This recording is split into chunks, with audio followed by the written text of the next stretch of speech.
Assalamualaikum warahmatullahi wabarakatuh. Saya Samsul Pasaribu. Kita jumpa lagi di diskusi sederhana melalui channel ini. Dan sebelum kita lanjut, jangan lupa subscribe, like, dan share jika kawan-kawan merasa informasi yang kawan-kawan dapatkan melalui diskusi ini bermanfaat. Namun jika tidak, anggap saja angin lalu.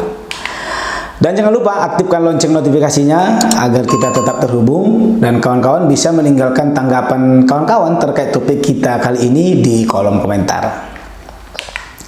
Oke, kita langsung saja. Topik kombur kita kali ini adalah terkait TWK atau tes wawasan kebangsaan bagi calon ASN Komisi Pemberantasan Korupsi atau KPK RI. Sebenarnya TWK itu biasa ya, khususnya bagi calon ASN.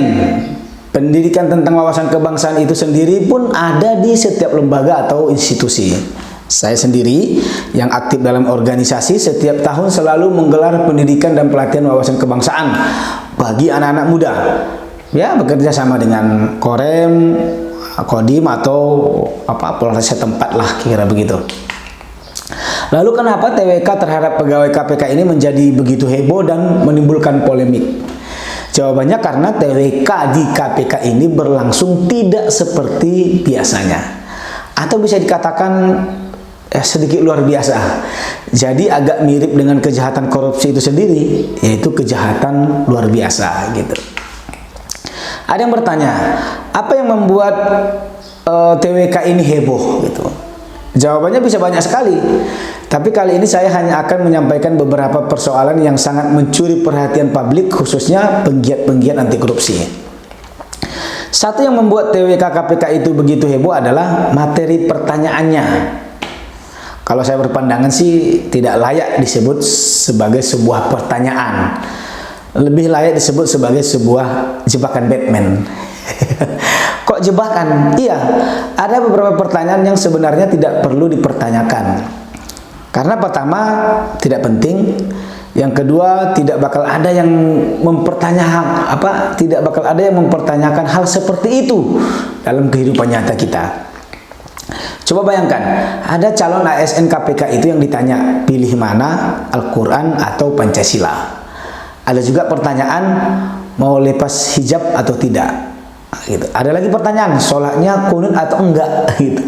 Kemudian ikut organisasi Islam apa? Gimana dulu waktu pacaran? Pokoknya banyak pertanyaan yang untuk kelas calon ASN di lembaga KPK itu tidak layak ada pertanyaan seperti itu. Kenapa?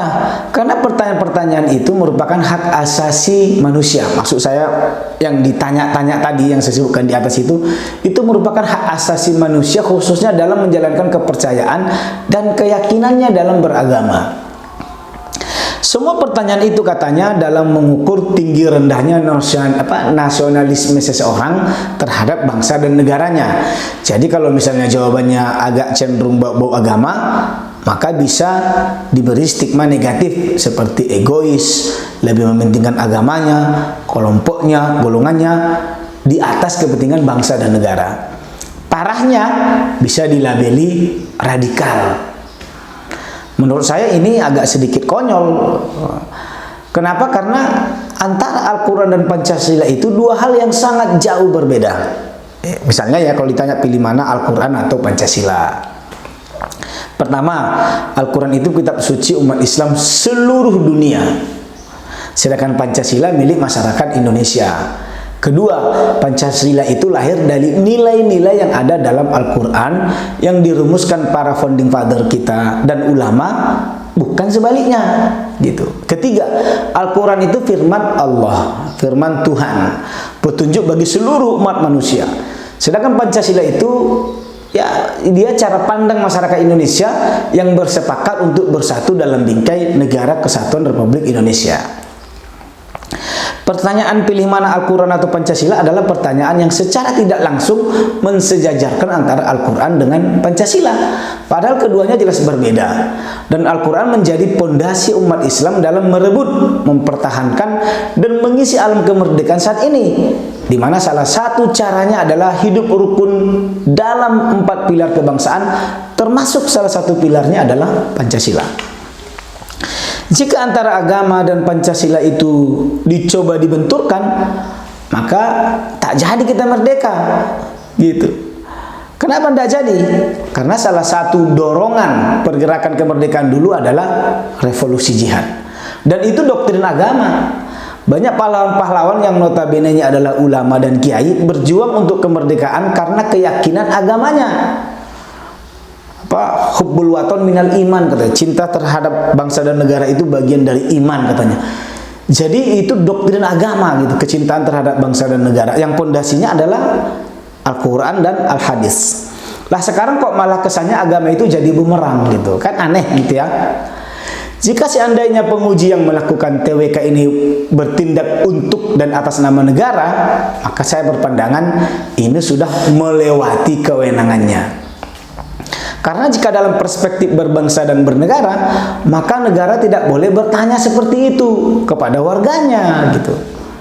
Negara nggak boleh nanya, pilih mana nih, Pancasila atau Al-Quran. Tidak boleh, gitu. Karena hak menjalankan keyakinannya telah dilegitimasi melalui Undang-Undang Dasar 1945 pada pasal 29, begitu.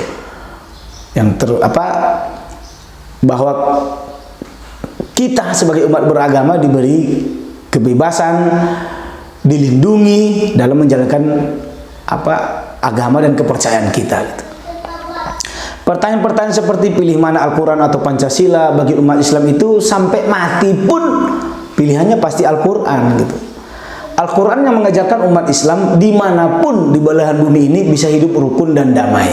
Dan nilai-nilai Al-Quran itulah yang menjadi semangat dari lahirnya Pancasila itu sendiri. Bung Karno juga bilang begitu kan. Ini yang dikatakan oleh founding father kita, gitu. Para pendiri bangsa ini mencetuskan Pancasila itu memang beranjak dari akar budaya, keyakinan masyarakat Indonesia, gitu. Ini kan pertanyaan jebakan, gitu. Jadi memang terlihat seperti jebakan, gitu. Saya sebut jebakan karena jika saya pilih Al-Quran, saya dicap tidak nasionalis. Padahal agama saya, nasionalisme itu bagian dari iman, kira-kira gitu. Jika saya pilih Pancasila, maka saya akan dicap tidak agamais, atau tidak beragama, atau ragu-ragu dalam beragama. Kalau ragu-ragu dalam beragama, bisa makin parah, bisa dicap komunis, gitu. Bahkan bisa dikatakan tidak beragama, kan jadi masalah lagi, gitu. Ada lagi pertanyaan soal kunut subuh, kan aneh. Persoalan kunut, tidak kunut ini saja sudah kelar puluhan tahun lalu. Kini antara kunut dan yang tidak kunut tidak pernah ada masalah lagi, adem-adem aja, gitu. Sholat tetap sah, tapi kok ditanya, gitu. Kesannya kalau kunut gimana, kalau tidak kunut bagaimana, gitu. Atau jangan-jangan ditanya seperti pertanyaan-pertanyaan itu dilontarkan dengan maksud mendeteksi aliran kepercayaannya kemana. Akan rusak lagi. Saya percaya andai pertanyaan yang sama ditujukan kepada calon ASN KPK yang beragama lain, misalnya pilih mana, kitab sucimu atau Pancasila, mereka pasti akan memilih kitabnya, gitu. Kan jadi ruwet. Misalnya orang Islam ditanya pilih mana, Al-Quran atau Pancasila, Islam milih Al-Quran. Agama lain ditanya pilih mana, kitabmu atau Pancasila, agama lain milih kitabnya. Kan aneh jadinya, kan. Kalau sudah begini berarti Pancasila itu seolah-olah jadi tidak ada maknanya dalam kehidupan kita berbangsa dan bernegara. Karena memang pertanyaan tidak penting. Apa kalau semuanya agama akhirnya sepakat kami akan memilih kitab kami, lalu yang bertanya itu mau mengatakan, oh kalau begitu Pancasila bubar aja lah, pasti tidak mau, kan. Atau akhirnya semua umat beragama sudah Pancasila ditinggalkan, masing-masing berdasarkan ajaran agamanya masing-masing, gitu. Rusak, kan. Jadi pertanyaan seperti itu tidak perlu, gitu. Tidak usah lah, gitu. Kalau hanya mau sekedar mendeteksi, ada cara-cara lain, gitu. Jadi kita sudah sama-sama bersepakat bahwa pandangan hidup kita dalam berbangsa dan bernegara adalah Pancasila, dan itu sudah selaras dan sejalan dengan kitab suci agama manapun, gitu. Pancasila itu tidak bertentangan dengan kitab suci agama manapun. itu sudah disepakati gitu. Persatuan yang ada sekarang ini sudah kita bangun sejak 1905, 1908, 1928 melalui gerakan-gerakan perhimpunan, persyarikatan dan lain-lain. Dan sejak itu nggak pernah ada masalah gitu. Nggak pernah ada apa namanya ini, terutama setelah kita merdeka, nggak pernah itu ada permasalahan antara Pancasila dengan kitab-kitab suci umat beragama, itu nggak pernah ada masalah gitu. Kenapa kini tiba-tiba jadi masalah? Saat Pancasila dirumuskan pun umat Islam sudah sangat legowo, rela menghilangkan 7 kata dalam Piagam Jakarta sebagai cikal bakal Pancasila. Kini Al-Quran kesannya dianggap masalah atau menjadi masalah terhadap Pancasila. Lalu ada pertanyaan, pilih mana Al-Quran atau Pancasila? Kan nggak pertanyaan gitu. Mungkin ada yang berpandangan ini untuk menghilangkan paham-paham radikal. Hei, kalau masalahnya di paham radikal, jangan suruh pilih Al-Quran atau Pancasila, nggak ada kaitannya. Kalau ada orang yang pemahaman agamanya sedikit ekstrim, maka ada pendekatan lain yang lebih konkret. Misalnya kalau memang dicurigai radikal, kan ada pendidikan bela negara, ada pendidikan wawasan kebangsaan, lebih pas kan? Bukan disuruh milih Al-Quran atau Pancasila. Negara kan sudah punya infrastruktur untuk menangkal masalah-masalah itu, gitu. Ada lembaganya, gitu. Ada infrastruktur negara, institusi negara untuk menangani orang-orang yang dalam tanda kutip mungkin dicap radikal, gitu, atau ekstrim dalam beragama, gitu. Bukan dengan disuruh memilih, tidak nyambung itu, gitu.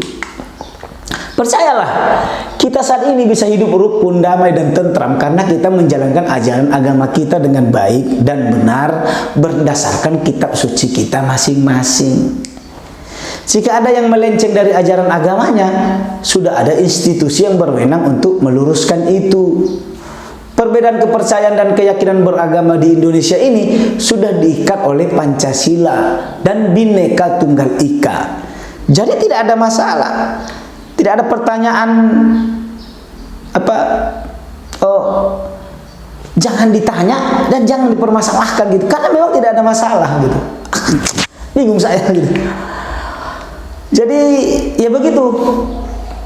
TWK ini memang agak aneh, tapi ini membuka pemahaman kita gitu, bahwa ada sedikit masalah dalam pengelolaan sistem bernegara kita. Dan syukurnya gitu, tokoh-tokoh kita yang kritis, yang peduli terhadap bangsa dan negara ini berani bersuara gitu.